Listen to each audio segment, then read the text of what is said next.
best way to attack 3-4 cover 3. He's been facing it quite a bit this weekend. Sure. You got a play you like for 3-4. I got a play, but I'm going to give you not necessarily a concept, but a route that's going to be really beneficial for you. So, if you remember what we were just talking about, the gun bunch quads, the route you want to target is this play in inside post. So we'll go into it real quick. You want to target these routes that look like the Gabriel route. So get rid of your coverage. See Gabriel in block Hooper. Gabriel is running that that stem, deep that vertical, crosser. Deep crosser. Yeah. That's the route that is like your best friend.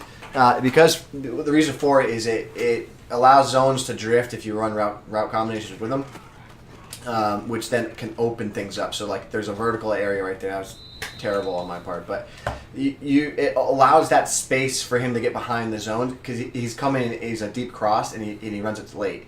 I don't love the positioning in Gabriel on this one. I'll show you an actual play that's a little bit better for that cover 3 opposed to I like that one for cover 4 and cover 2 sync, but. Play like this, if I go to doubles weak and I go to double post, right?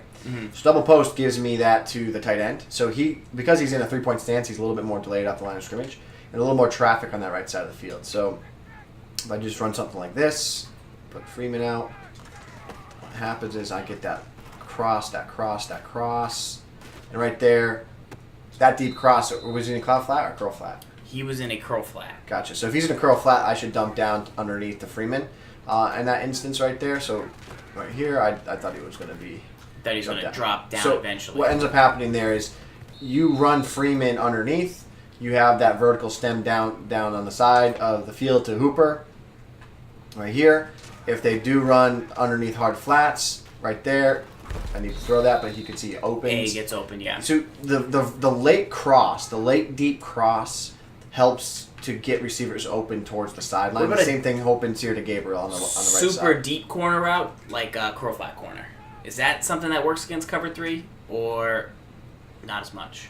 Like a curl flat corner from like gun bunch. It does, not since the patch, because you can't throw it open as much. But like right there, that play, that deep post is the next route I want to talk about, right? So. Yeah. These deep posts, you can get receivers open, right? But you have to run the appropriate vertical schema.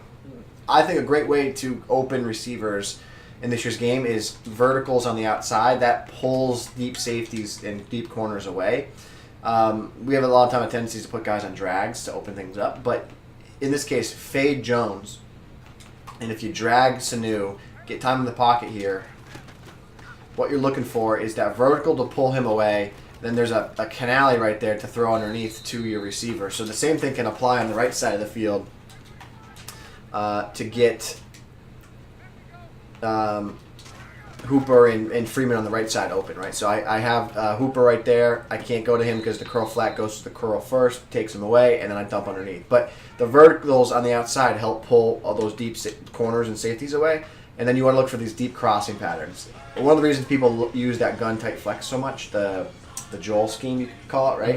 Is because it's in a compressed set and these guys are running all these routes bunched together, but these are all the same routes. Like, take a look at the routes on this play. Memorize them here. Now if I go to this wing tight, right here, I go to this wing tight, take a look at PA double post. I'm gonna call this play. It's virtually the same routes, but just from a different formation, different alignment, right? So now I got the deep post, I got that deep angle to the tight end.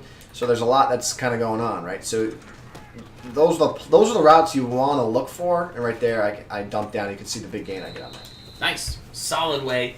Keep an eye out for cover 3. I know we talk a lot about cover 2, cover 4, but sometimes guys, if they're playing cover 3, it could throw you off because you can't hit that deep play in the middle. Like you might be relying on certain routes, and then all of a sudden you see cover 3, and it's like, dang.